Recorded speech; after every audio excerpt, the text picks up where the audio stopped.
Okay, so today was the release of that Nav Drone app, and I thought I'd do some testing. Actually, at first when I went there, it still said the site was down, I guess for maintenance and all that. And I did download the app itself, tried to do the registration at first, but as you go down, there's these things that ask you to check these privacy policies and all that.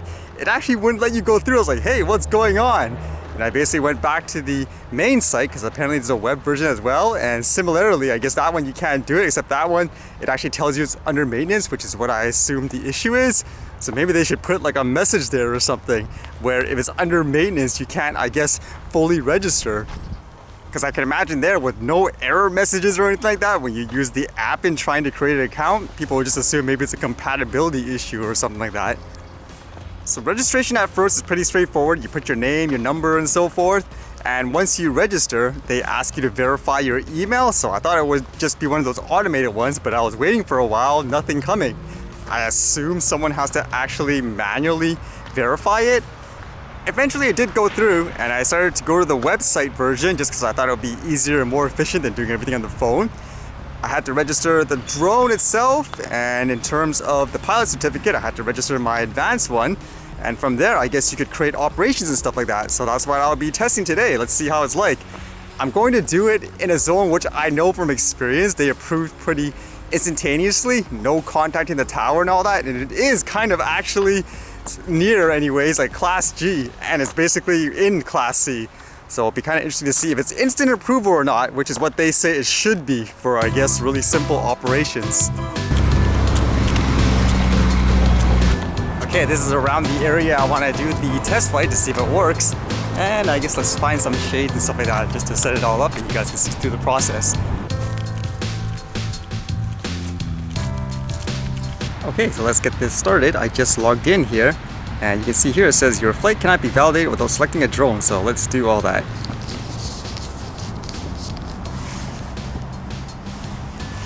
Alright, let's select the Mavic Pro.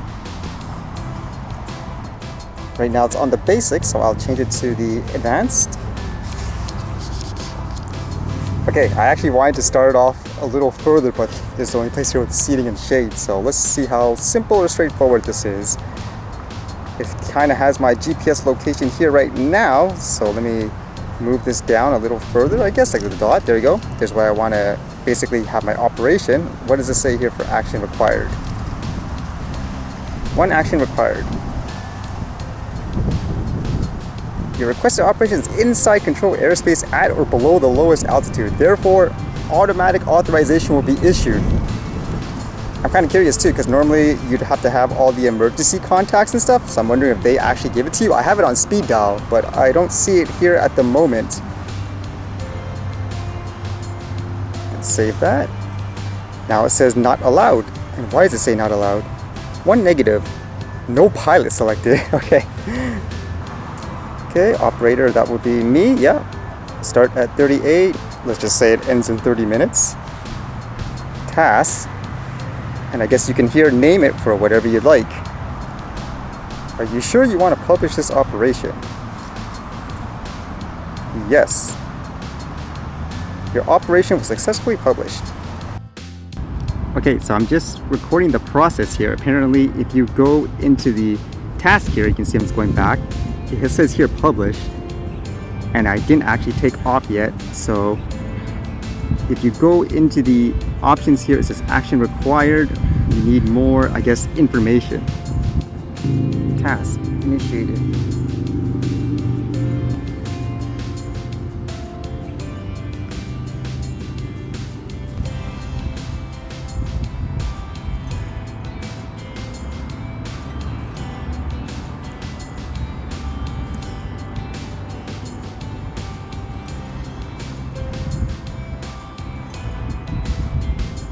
No, I think this should have been okay. Let's submit it.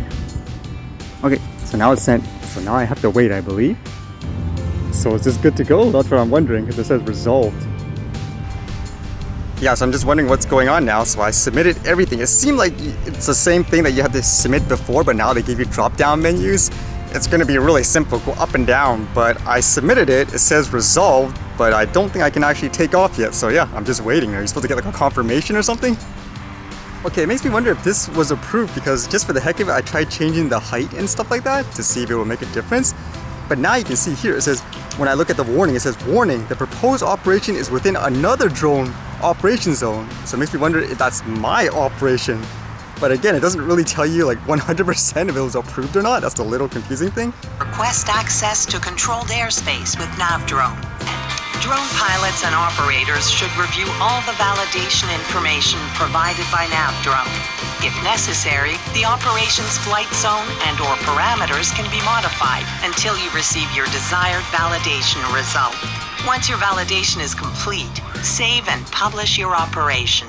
If your flight path intersects with a zone controlled by Nav Canada, Nav Drone will use the information you submitted to generate a permission request, which you can send to Nav Canada. You will receive an email from Nav Canada with either an automatic approval or a notice that further coordination is required. If you need to submit a permission request, after your operation has been published, tap on the permission request to access its details. Complete the form and tap on the submit button at the top right of the screen. Okay, so according to this video, it should have sent an email to Nav Canada, kind of like, I guess, what it would be like before when you submit the form. But I don't see any emails, so I would assume from this, one unfortunate thing was my hope was with this, if you're going in a controlled airspace, let's just say here you're flying straight up and down, like last time they approved it pretty much like, yeah, whatever, like there's not much happening. But then here, you can't get it instantly in this way, so you'll still have to be manually verified to my understanding. That's a little disappointing thing. But I guess if you actually go really low in certain parts, then they would say okay. Well, I didn't get any email or anything, and technically the operations expired, the 30-minute one that I indicated. I did bring the Pro with me today too, just to test this out. So yeah, I guess I'll go into a Class G or something like that and fly it just for the heck of it. Okay, is that a coincidence? Basically, my operation, the one they didn't send me an email from, was expired at 4:05, and I see planes circling now around this area where I said the drone was going to be flying.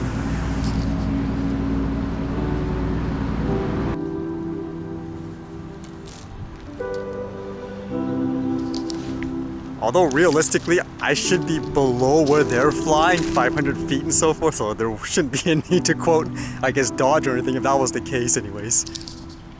When I think about it, that happened last time too. You guys remember where I got the approval to fly around the airport? It seemed like there was more planes flying in circles there. It's like they want to see it. Hey, where's the drone?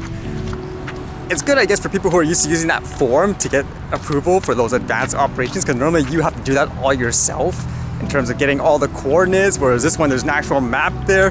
You can plan it out and I guess submit it. But again, I guess just based on operations and stuff like that, it's not going to be auto approved, even if there's some common sense stuff such as there's no way something should be flying, let's just say, any higher or whatever than this tree. I mean, that should be auto approval, but I don't think it's quite there yet in terms of the common sense. I still think there should be some clear distinction though in terms of what type of operation you're doing. Because realistically, imagine someone, I don't know, flying a small FPV drone or something like that in their backyard. Again, getting approval for that seems a little redundant, isn't it?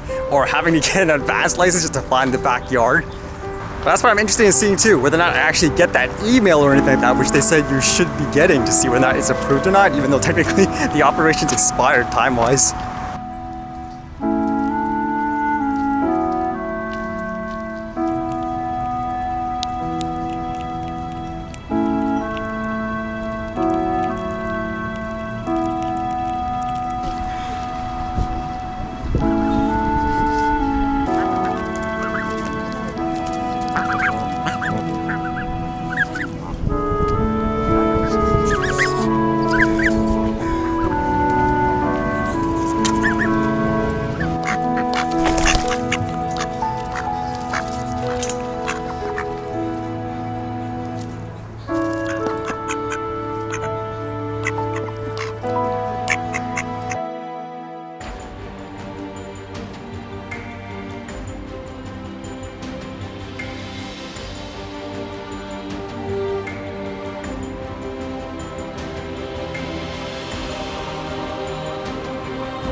Alright, see you guys later.